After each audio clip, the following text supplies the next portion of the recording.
Numbers are increasing. Okay, so I think we will start. So, hello and welcome everybody. Welcome to iCAN and Marsh's joint Black History Month event.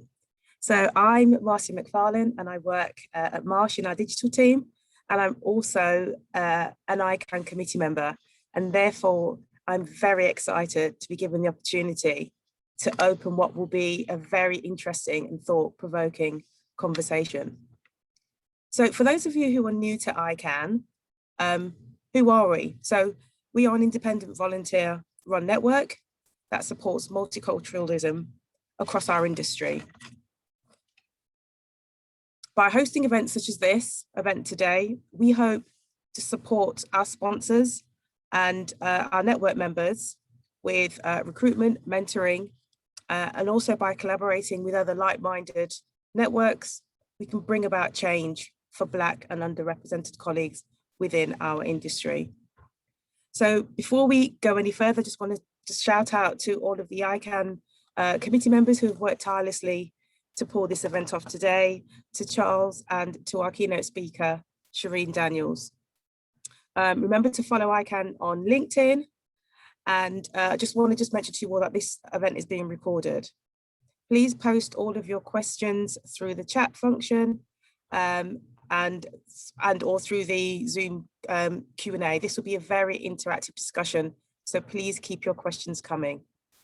So without further ado, I'm going to hand over to Charles Beresford-Davies, who will have a conversation with Shereen Daniels. Marcia, thank you so much for that introduction, and good afternoon, everybody. It's fantastic to be here. Just very briefly, my name is Charles Beresford-Davies. I can't believe I'm about to say this, but I'm a 31-year, I'm not 31 years old, I'm older, but I'm a 31-year insurance market veteran, 25 of those years spent at Marsh, both in the UK and the US. I sit on the UK Executive Committee for Marsh in the UK and Ireland. I'm very proud to be a co-executive sponsor for the Marsh Multicultural Colleague Resource Group. And I'm delighted to be here today for this conversation and to celebrate our new partnership with iCAN, as Marcia has just described. But before we kind of get into our discussion, I have really great pleasure in introducing our distinguished guest and keynote speaker, Shereen Daniels. Now, I won't do justice to this because as you'll hear about how powerful Shereen's background and views are, but Shereen, just very briefly, is an advocate for anti-racism in business and managing director of anti-racism advisory firm HR Rewired. Shereen is a proactive champion for Black colleagues in the workplace. She's on a global mission to unlock over 1 million conversations about race by 2025, and her story has been featured in Forbes. And with over 50,000 followers, she's recognized as one of LinkedIn's top voices for 2020, which is fantastic. Shereen also hosts Advancing Racial Equity 4.0, the podcast, is the founder of Advancing Racial Equity, Moving Beyond the Conversations, and via HR Rewired TV is a vlogger to the tune of over 200 plus videos and over 30 live broadcasts giving advice and insights about the Black experience and what leaders and individuals can do differently to affect change. I haven't done that justice, Shereen, but hopefully that gives everybody a little bit of a flavor. Thank you so much for joining us. But perhaps, no doubt you can expand upon that, but we'd love to hear a little bit more about you, the work you do, what motivates you, and what makes your job so interesting and indeed, I'm sure, challenging too. Oh, Charles, thank you so much. I always feel like I would blush almost, do you know what I mean? Almost. Can't see it underneath my makeup, but I would do. So thank you. So I guess one of the things which might be quite helpful to just context our conversation as we start to go is how did I get here? So without disclosing all of my years, but I'll just be very honest and upfront, I'm 40 years old. So half of my life I have spent in HR. And my experience has meant that I have often been the only one. So the only one in majority white spaces. That actually goes back to my schooling years, actually. I grew up in a very small town called Crewe in the northwest, known for train station and Crewe Alex, the football team, if anyone's into football. So pretty much from then, I've always been used to being the only one. And when you're used to being the only one, it conditions your behaviour in terms of how you use your voice when your lived experience is different to other colleagues, to managers. And there's always this recognition, I guess, for me, that my voice didn't really matter and my experiences didn't really matter because we were so uncomfortable to talk about race. And also every time I tried to bring it up, invariably with white colleagues or white managers or white directors, they were so keen to let me know that they're not racist and they don't see colour, that it shut down the conversation. So as I progressed through my career and I went from, being a HR assistant to a manager to leading teams nationally, then internationally, and I've done some stuff in the Middle East, I was always conscious that I could talk about everything bar my lived experience. And then, so you end up saying not a lot, if I'm really honest. I ended up turning the other cheek. I ended up not challenging too hard. I was also very conscious of not feeding into the opinionated, stereotypical, angry Black woman, right? So because of that, I was so conscious of that stereotype that I tried really hard to make sure that my interactions with people and how I spoke and how I articulated myself and how I made sure I had all the information necessary to put forward my case for whatever it was, because I knew I would always be the one that would stand out. And I always knew that I would be the one that had to over-explain myself, right? So that all changed for me when the murder of George Floyd, but also it was the video of Amy Cooper in Central Park. And I don't know if anybody remembers this, but this was, the white woman walking her dog. She wasn't meant to be walking her dog in that place. A Black man said to her, it shouldn't be there. And I saw her weaponize her skin color. And for me, it was a bit like hitting a brick wall, because I then thought, I've worked with versions of Amy Cooper, And when I say I've worked with versions of them, I mean, I've worked with people who were it's not that they were horrible to me, so I'm not talking about, they exhibited overt forms of racism, but there was always this tacit understanding that I was the outsider, so everything that I did was about being accepted.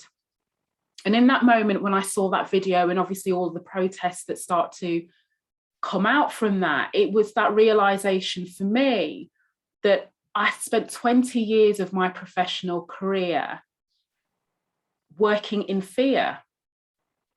And that fear meant that I was always worried that I was going to be excluded. So therefore, I worked so hard to be accepted by white people. And that was a really difficult realization. In fact, it was so difficult, I probably had a breakdown for a few days, right? Because it was just, I'd like to believe myself as independent and I've got my own mind and I've got 2 degrees, I've worked for some great brands, I've been here, there, I've done all of this great stuff. But when you confront that something that says, has it all been a bit of a facade, if I'm really honest, right? So I've spent all this time thinking that I was in control, thinking, I'd use my voice and I said what I think, but then I realized actually I hadn't been, and I then thought to myself, like, I've been complicit in perpetuating this system called racism through my silence, through turning the other cheek, through having people dismiss my experiences and me not challenging that, because I ultimately knew I would always lose.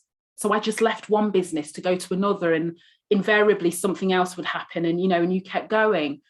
So in that moment, I recorded one video, just 20 minutes. I was in my bedroom, it's still there on YouTube. You can still see it, talking about just my experiences of being a Black woman, particularly in the workplace.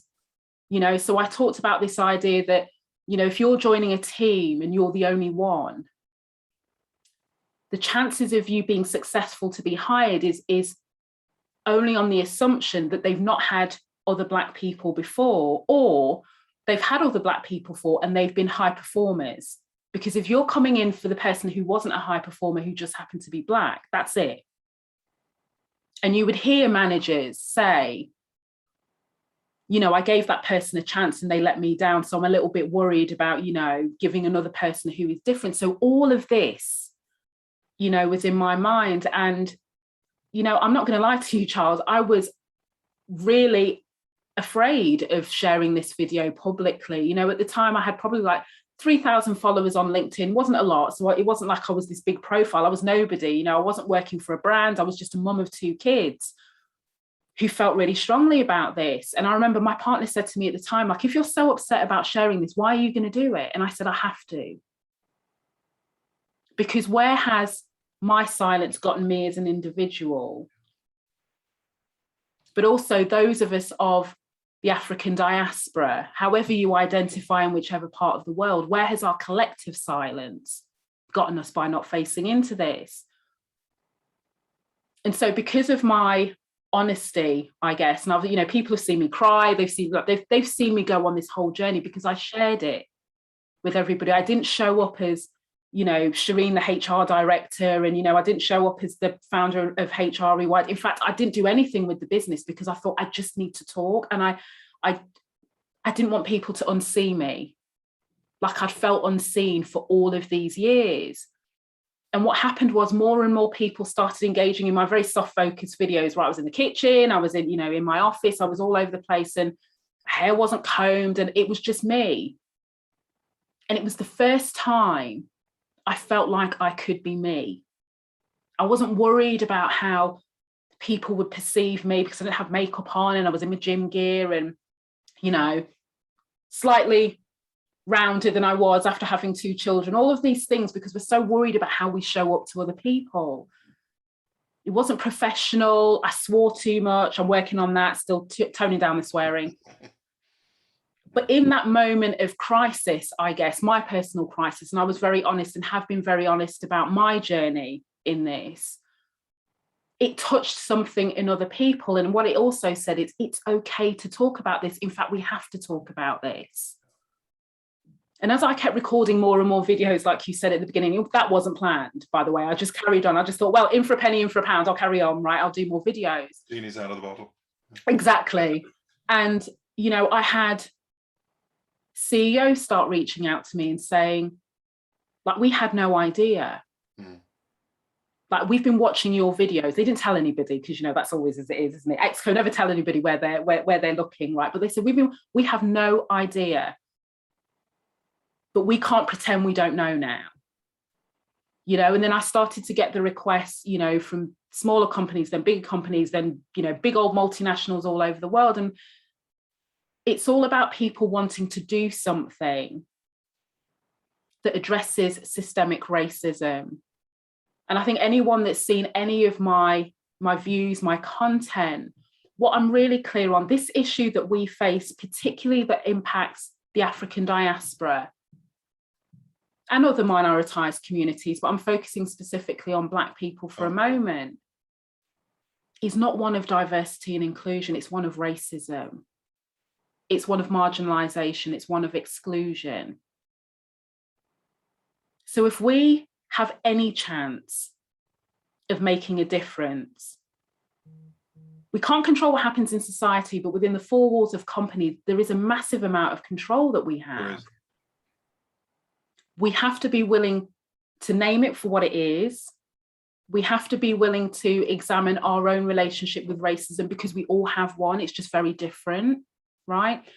And we also have to be willing to expose some of the vulnerable and maybe some of the things that quietly makes us feel quite ashamed in terms of how we have perpetuated the very thing that we claim to abhor, because I had to do that. And I think because of my willingness to do that, for some extent, I can take people on that journey, no matter how senior they are, no matter, you know, how many multi-billion-pound turnover, because we're all human beings. But we have to be able to talk about this. And we also have to understand how racism shows up within our organisations, and therefore what it means for our colleagues who look like me, for us to attempt to do something about it. So in a roundabout way, Charles, that's kind of the what got me to this point. So there's no I've been doing this for 20 years. It was a crisis point, for me. Wasn't planned, wasn't premeditated. It was, I just showed up as myself, and every day I've done it since, so that's how come I've got here. Wow, that's so powerful, Shirin. Thank you. I mean, brave, liberating in some ways, scary, and having been, look, this is, there is no end. There's no ultimate finality to this. It's a journey that everybody's on. But just looking back at that amazing story, how far do you think? I mean, you've come personally, obviously, a long way. But how do you feel about what you've achieved so far, looking back, and where do you see some of the real priorities for you individually, and also for the work that you do? Yeah, I think it's a good question, because I always feel like I'm not doing enough. Do you know what I mean, Charles? Yeah. It's the irony. You're always thinking, goodness me, like I just one more thing. I think, if I'm really honest, I think some of the biggest realizations that I've had, and the mountain that I had to climb and get onto the other side, is it's okay to prioritize Black people. Right, so it's not anti-white to do that. It's okay. Because I said, part of, when you're desperately trying to fit into spaces that don't represent your culture, when you're around people that don't look like you, what's the word I'm looking for? It's always about you fitting in with them, you fitting into that space. So you have to shed parts of who you are. And then to some extent, it's frowned upon that you look to treat anybody who looks like you favorably, because then that's not fair. Even though you're like one person in a room of 500, it actually doesn't make any sense. But this is how racism as a system perpetuates itself. It's not just about behavior. If it goes unchallenged, it will continue to run. I always say it's one of the best man-made systems ever, because 500 plus years later, it's still ticking along nicely, as depicted by our discomfort in really talking about the unpleasant aspects of it. It's really easy to vilify individuals over here who say or do questionable things, and everyone gets really excited and goes, oh my goodness, yeah, they should lose their job, and they should be cancelled, and this, and like, in the nicest way possible. If racism was only that, many of us would sleep quite well at night, right? Because then, once those people are removed, it's not about that. And so I think that has been the biggest realization for me, is that I actually brought more people closer to me of all ethnicities, because I was very specific. Like, we don't need to be afraid of being specific in supporting most marginalized communities. And for me, it's the Black community and all the intersectional identities that go under that. I think in terms of the wider priorities, right? So if we think about this global race to equality, with equity being the thing that gets there, in an organizational sense, in the same way that I am comfortable, and that's the work that I do in prioritizing people who look like me, you also have to be comfortable with this idea of equity, which means that you have to put in certain interventions in place for people who do not have the same equal opportunities, because the level playing field is not there. And that taps into, on an individual nature, people that says, but that's not fair, because like, what about this person, and what about this group, and what about me? And I think it's one of the hardest barriers that organizations have to get across, because it taps into here. Like, logically it makes sense, but when it comes down to making certain decisions, how do companies put budget and resource to understanding systemic racism, knowing that it might only impact a small statistical number of their colleagues, but them getting out of their heads that it's not worth doing because it's only a small number of people, because that's how come we're still here. Does that make sense? Sure. No, I mean, that difference between equality and equity, which is of course the theme of today, and we'll be exploring a few other things as well. you know, it's fascinating to understand why it's so important to win both of those, as you've described. I mean, I'm conscious we're obviously clearly in Black History Month, and it's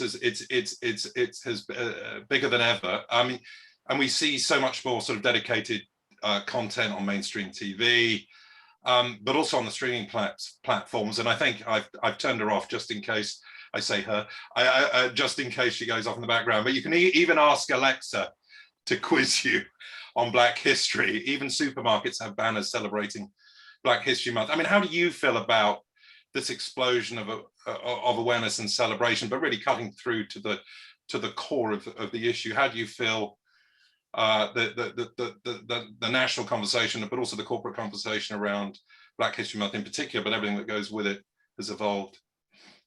I do. This is what one of the, like, sometimes I can be the most pessimistic person ever, right? Because nothing is ever good enough for me. But however, one thing I will say that has changed, you know, in almost 18 months now, if we use kind of Breonna Taylor and George Floyd as a marker in time, is I can now go to dinners and conferences and whatever else it is, and I will be sitting with, you know, white senior people who were sharing with me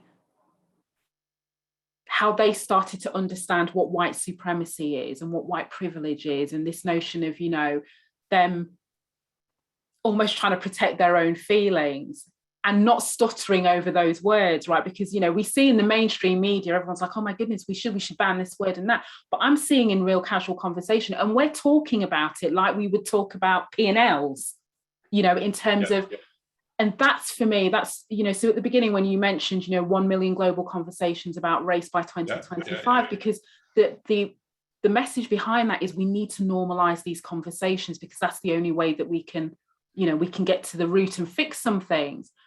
I think the point about Black history, and there are many people who say, well, I'm not just Black in October, right? So, you know, once we know that. I'm not. So, you know, celebrate me all you want, but it's got to go all year round, 365 days, right? Do you know what I mean? So, Christmas, yeah. Exactly. So that's massively important. And I do think it's important to recognise those that have gone before us and those of us are still here and creating history, because every day, all of us, we create history. But the thing about Black history is it's actually all of our history. It's all of our history. So I just live for the day where we don't have to label it as Black history. It is just history. But to do that, we do have to decolonize our history, which means we have to tell it all.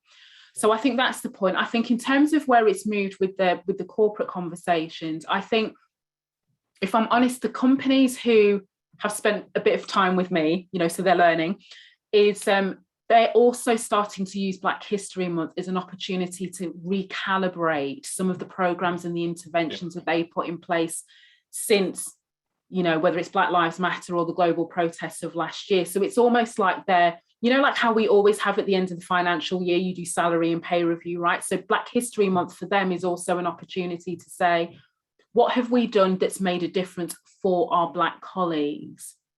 Not so much about making us look good, to your point about, you know, the adverts, which is all great. So I'm not saying, you know, oh, that's all great, but that can fool us into thinking that we're making progress.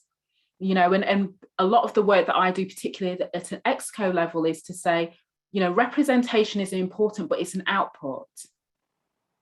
The input is, what are you doing to make sure that your culture is safe, that, you know, your teams can feel like not only they can be themselves, but when their lived experience does add context to certain things, they know that they will be listened to and what they tell you will be acted upon. Because for so long that hasn't happened. You know, and people just move out of organizations or settlement agreements and, you know, whatever else it is, and then nothing happens to the individuals who potentially have perpetuated harm, you know. So Black History Month is a real opportunity, I think, to, yes, recognize, celebrate music, culture, heritage, food, all of that good stuff. But also this is the time to say, listen, is what we're doing, are we doing enough? How do we know? Have we gone back to our colleagues and asked the question? So let's empower them to critique our performance as an organisation in the same way that we critique theirs to decide whether or not they get promoted or get other projects. So we're starting to understand this transfer of power. And we're also starting to understand the inherent power that senior leaders have, not only by rank, your job title, but also potentially your gender and also your ethnicity. You know, so how do you deconstruct that? You know, so, and that's where I'm encouraged. You know, it's that's not mainstream enough yet. So I'm doing my best to make that aspect of Black History Month a bit mainstream. It's almost like, you know, use that as your calibration time. But that's where I'm most encouraged when, you know, organizations are listening to what I'm advising and basically saying, go and talk to your Black colleagues, and then they're taking that step further. I think that's how we can make real difference. Got to that point about driving real awareness. There's always the danger of the tick box exercise or getting on the corporate bandwagon, I guess. So it's also how you really drive that awareness and stand behind. I mean, it's not just putting a series of events together and so on. I mean, that's important in terms of bringing a celebratory aspect to it, but it's also really driving that the underlying message around awareness across the organization, I guess. Completely. Great. I mean, another question for you. I mean, in diversity, equity, and inclusion, there's an increasing, I guess, line of thinking that rather than focusing on single topics like gender, race, sexual orientation, ability, we should be more deliberately intersectional in our approach. I mean, what's your view on this, and how should this be done? And perhaps most importantly, explain what intersectionality is. I know, I'm smiling. I was giving it away, right? So I'm smiling. Yeah, right. I wanted to let you run with that question. I know. I can at least say it. No, you did right. No, you did very well. You did very well. So listen, before I'm just going to give everyone a very brief history lesson here. Diversity and inclusion, as we know it in its present guise, I guess, actually came off the back of the civil rights movement. And a lot of people don't realize this, is in the 1960s. So in essence, as a way to try and move away from kind of Jim Crow segregation era, if companies were seen to be discriminating still against Black people, you know, think separate toilets, think separate buses, think separate lunch stations, all those things that happened in the US. And we had our own informal versions here in the UK, just to be really clear. It just wasn't as publicised. So if companies were caught doing this, one of their get out of jail cards was that they should put their managers through what we now know as diversity training, with this whole idea of if you can understand difference, you are less likely to treat people unfavourably. Invariably, what happened was people were like, oh yeah, that's great, but it's not only Black people that are excluded. You know, we've got women, we've got this group over here, we've got this group over here. So it got co-opted for everybody else. And what happened then is the very people it was meant to support got left behind every time. So we have, you know, whether it's the abolishment of slavery or the 1960s civil rights, or, you know, think of the UK here with Brixton riots, right, and all of that over-policing of Black communities. There's always this groundswell of something happened, and then there's always this this offering of, in the workplace at least, you know, diversity and inclusion training is going to solve all of that. So, you know, we're doing something about it. My counter challenge to everyone who is doing work directly or indirectly in this space is, if you had to think about the activities that you've done over diversity inclusion up until May 2020 of last year, how much of that specifically tackled the issue of racism with a view of honouring where diversity and inclusion actually came from? So that's always the first question. The second question, to answer your point about intersectionality. So that, again, it's a phrase that was used, it was coined by a Black woman in the US, and she used it as a way of describing how Black women can be discriminated against through multiple different ways at the same time. So it's how race intersects with gender, and how gender can intersect with ability or disability, or how race can intersect with sexual identity or sexual orientation, with the starting point always being about Black women. So that was where it came from. I think the lady's name is Kimberly Crenshaw or something like that. Don't quote me, you can look that bit up.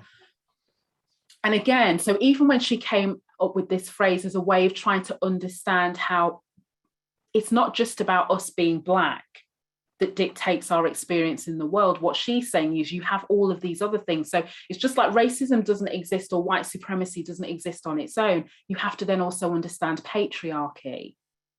So that was a framework for her to basically say, look, don't just take Black women and see Black, see gender, see ability, see disability. But again, this whole idea of intersectionality got co-opted so often in kind of mainstream D&I circles. You will hear people talk about intersectionality, but they still don't talk about race. So we've still gone full, not circle, do you know what I mean? We've literally done 180, not 360. And there is still this fear of being focused on issues that affect Black and therefore other minoritized individuals, or I don't use the phrase BAME or ethnic minorities, I use the phrase global majority, because actually statistically, when you put Black and brown colleagues together across the whole world, we are a majority as a term of empowerment. So just to be clear, when I use the term global majority. So again, if we are not putting a laser focus on how racism shows up and how that impacts the experiences for Black colleagues, and then in different ways for other minoritized colleagues, we're still perpetuating the system called racism, even though we're claiming that we're also trying to be welcoming for everybody. But we already know not everybody feels welcome because we have the information out there. So I think when I hear that kind of challenge, we need to stop 9 protected characteristics. People also use that phrase, don't they? We need to stop thinking about it like 9 protected characteristics. And I say, fine, providing you can demonstrate the amount of energy and effort you're putting into something that is a social issue of this time that's been going on for 550 years. So it's just about challenging people's thinking around why are they so willing to not lean into this thing about race, even though the evidence is glaring that we're living in unequal society for people purely because of our skin color. It occurs to me, just bringing it very much, perhaps selfishly, into a sort of a corporate environment that we sit in. We have colleague resource groups, of course, for balance, looking at gender, for multiculturalism, for disability, for LGBTQ, etc. And they're kind of looked at in silos, and we do our best to. But to your very point, issues of gender are not solely don't stand alone. Issues of multiculturalism don't stand alone. Issues of gay pride don't stand alone. There is a convergence. Yes. There. Again, it just occurs to me that there must be opportunities. Look, you've got to start somewhere, but equally there must be opportunities to take exactly what you've just described, perhaps in a more thoughtful way, to recognize that, look, people just don't come at this, in a siloed way or one-dimensionally. Yes. They need to think of it multidimensionally, I guess. They do. And just to add on to that, Charles, it's a really good point, because I often say, right, when I do like on the HR circuit and, they ask my views on this, because the thing is, what people have to remember about me is there's not a lot of people who do what I do, because many diversity and inclusion practitioners are uncomfortable in specializing in race. Clearly I'm not. So I just kind of sit in this line, right? I just sit in this little island by myself, right? But I always used to say, look, if I was, back in as an internal practitioner, and I wanted to join an employee resource group, well, if all the meetings were happening at the same time on the same day, which one would I choose to go to? Exactly. Right? And I'm a mom of 2 children, so there's a parents one. So to your point, is they are absolutely needed. But I think I go back to this point about when we're looking at racism, and when you start to understand the systemic elements of it and what it is as a system, so forget the behavior, because everyone's always clear on the behavior. When you understand the systemic elements of it, when you understand how it came to be from, racist ideology that goes back to England, unfortunately, back to the Age of Enlightenment, you start to understand that it came to be because a view of the world, and there's no judgment on people having different views of the world, but a view of the world became the view of the world. And then all of these systems, our legal system, our health system, our education system, our economic system, was built upon this foundation of favourable outcomes should be afforded to people who look like you, Charles, rather than people who look like me. And over the years, centuries even, our inability to challenge that notion because we're uncomfortable means we've never been able to deconstruct the foundations that prop up society, which invariably prop up the workplace. So when you start to get into that, you then realise if you can focus your energy on colleagues who are the most minoritized through statistics and history, the interventions that you put in place under equity and fairness and debiasing and challenging power in decision-making positively impacts everybody. And what you then start to realise is it has the trickle-up effect in terms of whether it's women and we're dealing with patriarchy, whether it's, you know, disability because we're dealing with ableism, right? Whether we're dealing with exclusion due to sexual identity and all of those things. What we're actually challenging is this notion of what's normal. That's it. That's what we need to challenge. But to do that, we have to lean into this. And so, and I will be biased, therefore, because, you know, obviously we know this is where my passion is, but this is why I always say, well, when people go, well, I don't agree with that. And I go, well, but we've been doing your way for 500 years and look where it's gotten us, right? So is this now not the time to focus? You know, in the same way that when your car breaks down, you don't go to the dentist to fix your car, right? You know, so that's we just have to change our thinking about this but also be honest and say, are we really uncomfortable about this, that we're using some of these things as excuses not to face into it? Yeah. No, fascinating. Thank you. I'm just looking, gosh, time flies when you're having fun.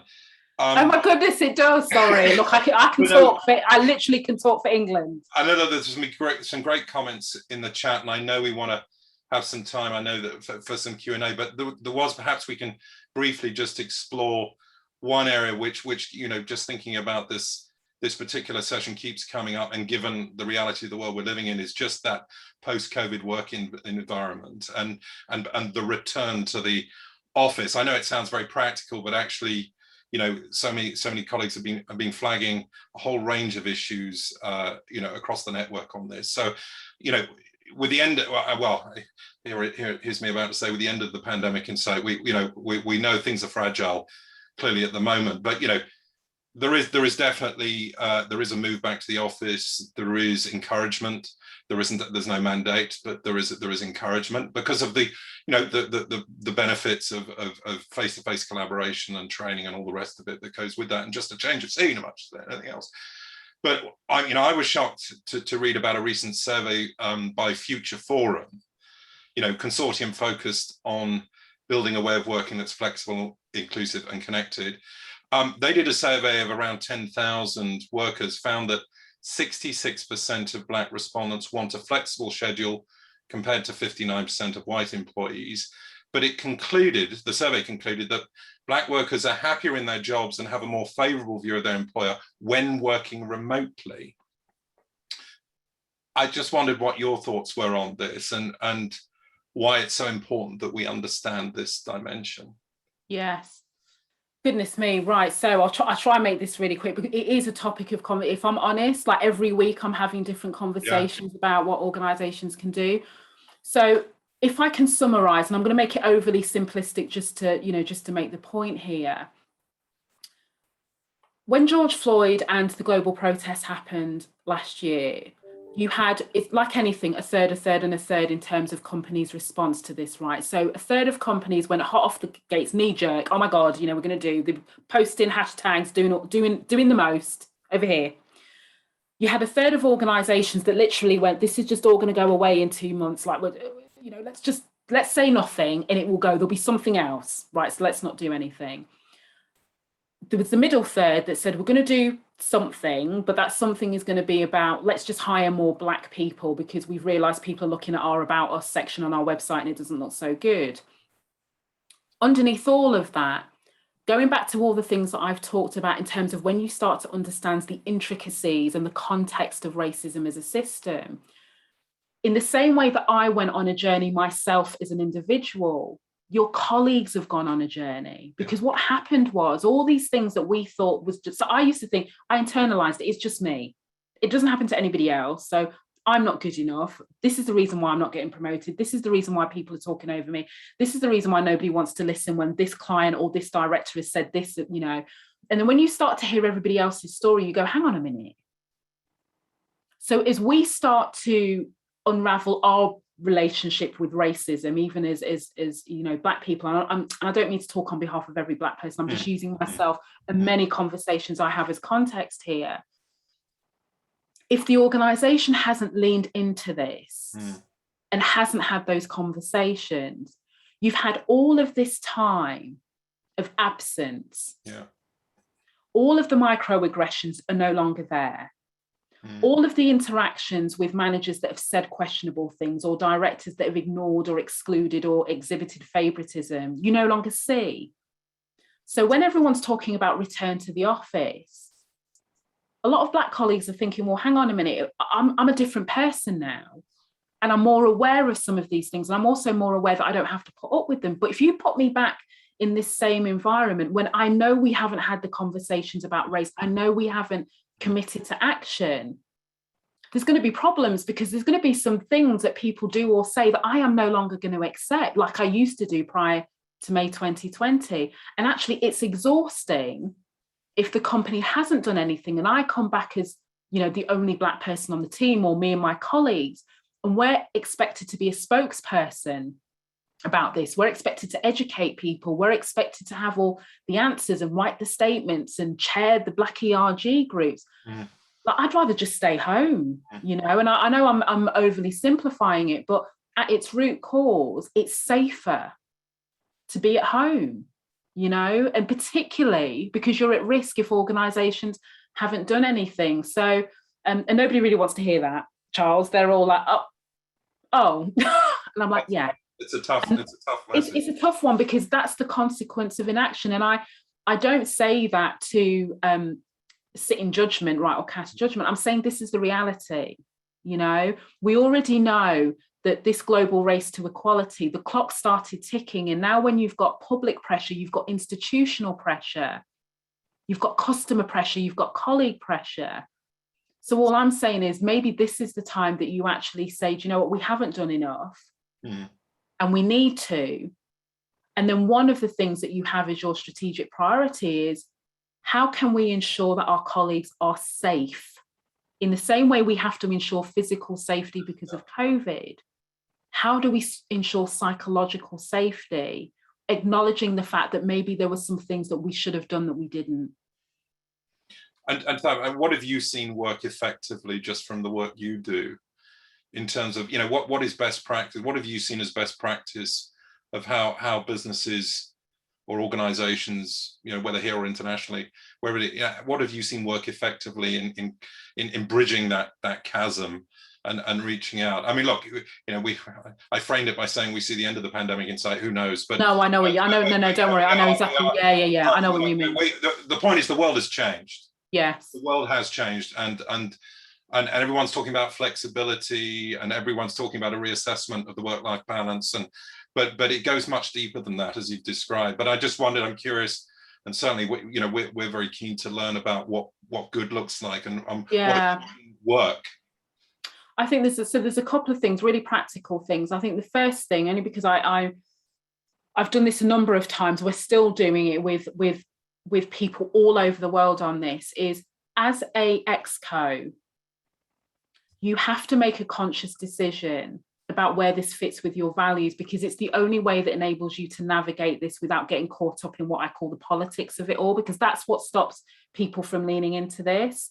You know, so there's some sessions that, you know, whether you get, you know, your senior HR person or whoever to facilitate, to understand where do we sit as individuals and collectively as a team, because this starts with you, right? So that's, you know, that's really practical. You know, where do we sit? How do we redefine what culture we want within our organization, knowing that we specifically have to address some, you know, social injustice issues? So that's the first thing. Coincide with that, what are you doing to actually elicit the feedback from your colleagues? paying particular attention to asking questions that are going to give you insight into how particularly your Black colleagues feel about how you've tackled racism. So rather than those kind of traditional, what I call engagement survey questions, how much do you trust the organisation? Do you value, right? You know, we know all of that jazz. Ask the questions that are genuinely going to give you some insight into how people are feeling, because you'd be surprised at how many companies don't ask that because they're still using the same HR stuff that they've used before. So ask that question, but think about how you can have a continuous feedback loop on that. Think about if your colleagues are not really trusting with that, because you have to be able to identify who's who. There are always people within your organization who are quite vocal, that I would call them like the Shirins of the old world, where, I'm just waiting to be asked, because this is the time. So, ask with a view of it's optional, not that you're telling people, so that's always the first thing. The other thing is, like, look at the data with what you have. We're doing some work with an organization, and one of the things when they went to go and have a look to understand, they thought they were more diverse than they were. They've got 15,000 people all over the world. 94% of their organization is white, even though they've got offices in the African continent. Wow. Right? So again, use the data that you have, find some data. So you're doing this work all in tandem. It's not linear. So you're doing some stuff with the ExCo. Where do we stand? What's our vision for this? You're doing some things with your colleagues, all of your colleagues, but paying close attention, to your Black colleagues, your global majority colleagues. You're also looking at data, and you're also making commitments to actually do something. And then you're thinking about how are you going to tell that story of you being a learning organization in this space. Not that you fixed it, because, we don't, anyone that claims that they're doing great stuff is invariably going to get taken down. So it's not about that, but it's like, look, we've acknowledged this, but this is what we're doing. This is what we're committed to do that really addresses the real root causes, not gets caught up in the fanfare and the performative nature that other organizations are engaging with. This is not what we want to do. We want to be deliberate. We want to be intentional. And actually, then you will start to see how people will engage with you differently, because that's you showing you're taking it seriously, and your colleagues will think, well, maybe I'll be all right if I come back, Shereen, fantastic insights. And the fact that Marcia's face has appeared means that sorry, Marcia, no, we'd be talking. Okay. We'd be talking. Charles asking me all sorts. I could listen to you all day long. Marcia, I'm over to you, I think, for a bit of Q&A. Sorry, we've eaten some time, but that's fine. Shirin, thank you so much. I've got so many notes scribbled on my notepad. I just love your phrase, the global majority. I've heard you mention that before, and it just brings a huge grin to my face. So thank you for just acknowledging that, because I think a lot of people like you and I actually need to hear that. Yes. So I'm going to give you a break, and I'm going to ask Charles a question, so you can. Go do it. Yeah. Sip of water. So Charles, just a question for you here, and thank you everybody for all your questions. Not sure if we can get through them all, but I'll try my hardest. So Charles, so a good question here, personally for me as well, because I do work for Marsh, is what are you most proud about that Marsh has done to help Black and ethnic minority colleagues? And conversely, what would you like to do next year after learning so much that you have learned this year? Oh my goodness me! What are we most proud of? Look, I think, and taking Shireen's earlier point, I think there's always a good dose of corporate humility that you need to display here. So our pride in certain achievements tend to be modest, but we're trying, right? So look, I think I would highlight, one of the things I'd really want to highlight is in the early careers area for us. I mean, for a long time we've had graduate and latterly apprenticeship programs, but I think over the last year or two we've really tried to be tougher and drive more true diversity in that intake, because candidly you go back a few years and everyone kind of looked the same and sounded the same and all the rest of it. So I think one of the small things I think we're proud of this year, I mean, we had our largest graduate intake, I think it was 64 graduates we just invited into the firm. And I know we've talked about the broader aspects of diversity, but 56% of those 64 were female, and nearly 40%. Okay, it's not it's a soft 40, 37.5, but 0.5 is one person. So it's important to frame that were from minority ethnic backgrounds, which just wasn't the case previously. And on the apprenticeship side, 20% were. So I think first of all, we're measuring it, we're driving it, and trying to change the mix. And I think that's one of the things that we should cautiously celebrate, we build on. But I think and also looking at the investment in the broader early careers and outreach programs we're having, working with schools, working with mentoring partners, in really bringing our business out into communities that we've never touched before. And so I think that I would highlight a couple of those things, if modestly, that I think we're proud of. I think in terms of what do we want to accelerate. We're taking the opportunity of a positive business environment to invest further significantly. We're certainly going to have dedicated. For us, it's a bigger step. Certainly some geographically dedicated D&I leadership at the top, but also investing much more at the ground level, as I say, in things like mentoring, and also how we and the iCAN partnership's part of this, is how we really challenge ourselves in looking at far better diversity in recruitment pipelines at all levels. And that isn't just early careers, that's mid-level and also at the top of the organization. So those are some of the key priorities, but also I'm very much reflecting what Shirin was saying earlier about how we can be more proactive and reach out to colleague communities who are feeling isolated. That's great, Charles. And I because I do work at Marsh, I definitely do see that, and it's good to hear that the focus isn't just going to be for the grads, it's going to be for absolutely some of the oldies like me too. So a kind of similar question then. So how do employees make their senior leaders understand the issues of BLM and ethnic minority issues when they don't seem to take it seriously? Are there any tips that you could give? Shereen. Is that to me, Marcia? Yes. Oh yes, sorry. I was thinking, gosh, that's a question for Charles, isn't it? So it was to you. Yeah, it's to me. Oh goodness me. Do you know what I think? A little bit just, Marcia, as you said about, this phrase, right, global majority, and look how straight away we don't feel so small, right? Because it's a tool of empowerment. I'm also very well aware that it is not easy when you are frustrated with your organization's lack of progress. And I do think there is safety and cohesion in numbers. And what I personally, so I can talk about my personal experience for a moment before contexting in the workplace. My partner's white, he's Estonian, right? So Eastern European. And I remember when the first few months of me doing a lot of this, and he used to look at my LinkedIn feed and see all the messages, and I used to get DMs and all sorts of stuff all over the place. And he used to say, considering what you talk about, I don't know why white people love you so much.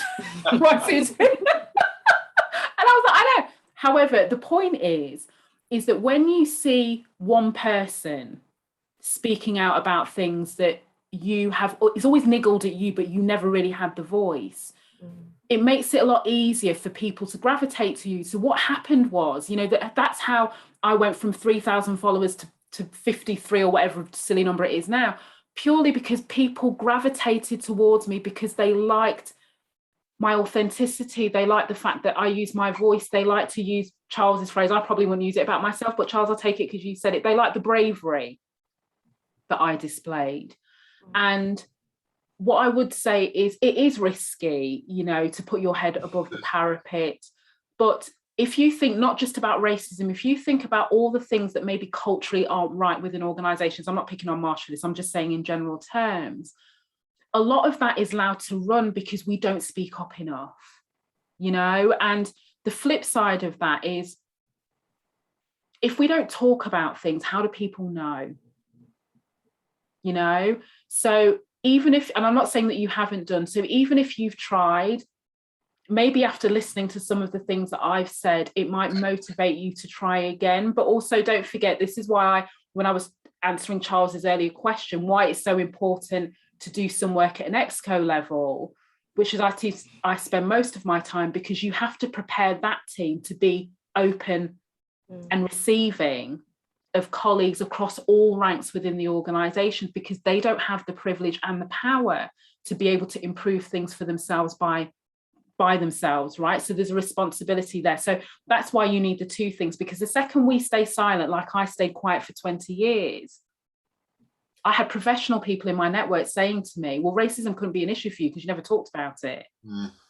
And that so wasn't the case. I was protecting myself, but then by protecting myself, I could never be part of the solution. Does that make sense? So I know it's not an easy answer, but it does take bravery. It does take an element of risk. But to be honest, if not now, when? You know, look at all the national, international, global conversations about racism, about colonialism, about imperialism. If we don't take this moment now, I'm not sure we'll get this moment again, you know?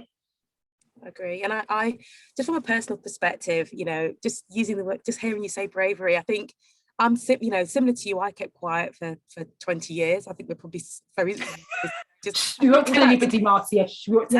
But I mean, even now, I am really hesitant. If I see, for instance, a post from you or other strong Black, you know, individuals who I really look up to, I'm even dubious as to whether or not I should like that post, because I'm thinking, well, who's in my network? Are they going to see me as an activist? But I know that I have to be brave, because to your point, you're educating people all the time. Yes. So I just want to say thank you for everything that you do. You've enlightened me. I'm sure you've enlightened a lot of people just on this call, and even, you know, sort of nationally and even globally. I know that we've got you know, like some US colleagues on this line also. So I'm conscious of time. We've got 1 minute to go. Charles, I'll hand back to you. I'm sorry that I wasn't able to answer any more of the questions, but it's been an absolutely great session. So thank you so much. You're most welcome. Thank you, Marcia. Not much left for me to say, given the time, but Shirin, let me add my thanks. Thank you so much for your insight and your openness and transparency and your wonderful tips. It's giving us a lot to think about. But I think for us, just love to thank everybody on the call. I hope you found it a good discussion. But I mean, for us, this is our sort of inaugural sort of partnership event with iCAN. We're really looking forward to our partnership. You know, working with iCAN Inspire on the mentoring side, and iCAN Apply on the talent program, and everything that goes with that, you know, to support greater inclusion across our industry, which is what we're all trying to achieve. So, you know, just another step on the journey. But Shirin, thank you so much again, and thanks to everybody on the call. Have a great evening. Oh, thank you so much, Charles. I appreciate you all. I appreciate you allowing me having this moment to be very specific. And you know, not that you asked me, Charles, but I always have to give parting words. I can never just disappear quietly into the night. And I do just want to say to anybody listening in, just recognize that you have value. Yeah. Exactly who you are. You don't need the job title. You don't need the official stamp of approval to say your voice matters.